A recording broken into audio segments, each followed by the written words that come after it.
Assalamualaikum warahmatullahi ta'ala wabarakatuh.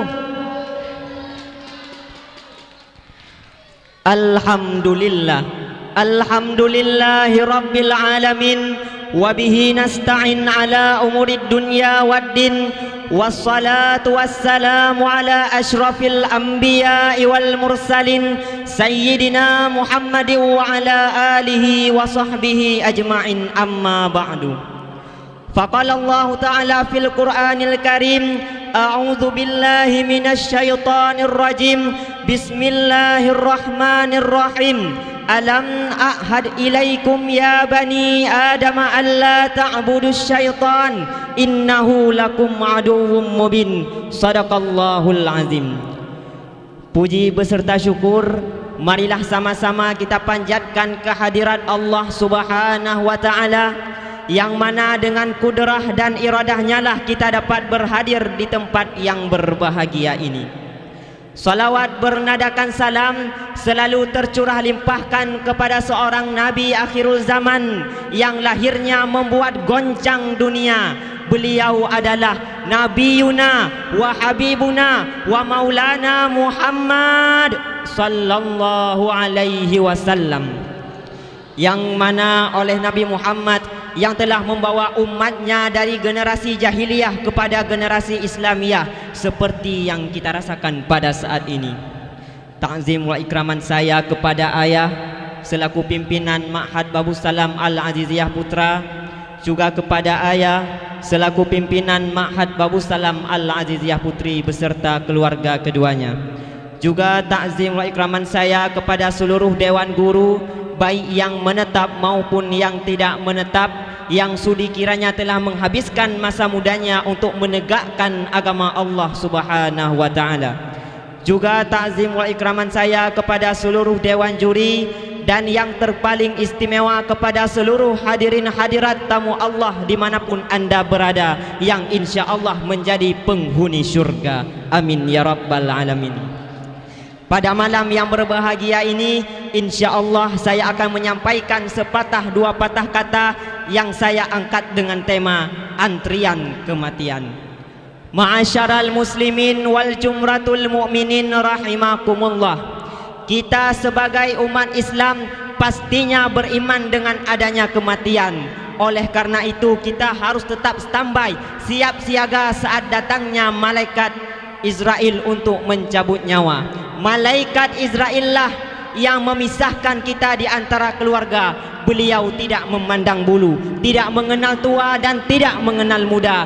Apabila dikatakan dalam lauh mahfuz datang ajalnya, maka bersiap-siaplah, mati akan menjemputmu. Oleh karena itu saudara-saudaraku sekalian, persiapkanlah amal ibadah kalian, koreksilah pola pikir kalian dari yang negatif menjadi yang positif, dikarenakan mati tidak akan mengenal tanggal untuk mencabut nyawa kita. Oleh karena itu, mulai dari detik ini persiapkanlah amal ibadah kalian sebaik mungkin. Allah Subhanahu wa ta'ala berfirman dalam Al-Quran, kullu nafsin zaikatul maut. Tiap-tiap yang bernyawa pasti akan merasakan kematian. Ali bin Abi Talib, gudangnya para ilmu, pernah berkata, apabila manusia sudah mati, maka disitulah dia baru terjaga. Yang maknanya saudara-saudaraku sekalian, yang sekarang kita ini hidup di dalam dunia, kita hanyalah sedang bermimpi dengan keindahannya dunia.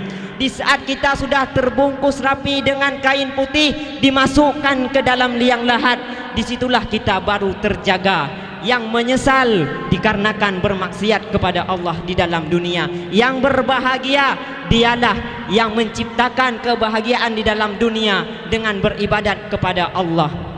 Oleh karena itu saudara-saudaraku sekalian, ingatlah saudaraku, malaikat Israel bisa datang kapan saja. Detik ini, detik besok, beliau akan siap menjemput anda. Mungkin pada malam yang berbahagia ini, di atas pentas yang panggung ini, mungkin malaikat Israel akan mencabut nyawa saya. Apakah saya sudah siap? Tentu tidak. Sangat banyak perbuatan maksiat yang saya lakukan.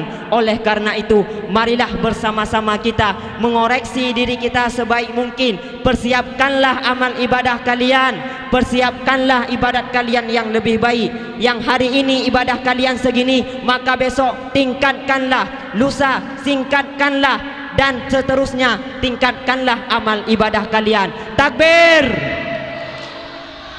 Oleh karena itu, saudara-saudaraku sekalian, amal ibadah ini tergantung apabila kita memilikinya sebaik mungkin. Tergantung dengan hati kita. Apakah kita beribadah itu dengan niat karena Allah Ta'ala, ataupun ibadat dikarenakan ingin dipuji oleh orang lain.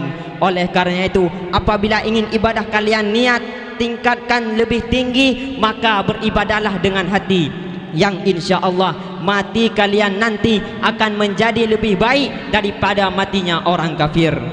Na'udzubillahi min zalik.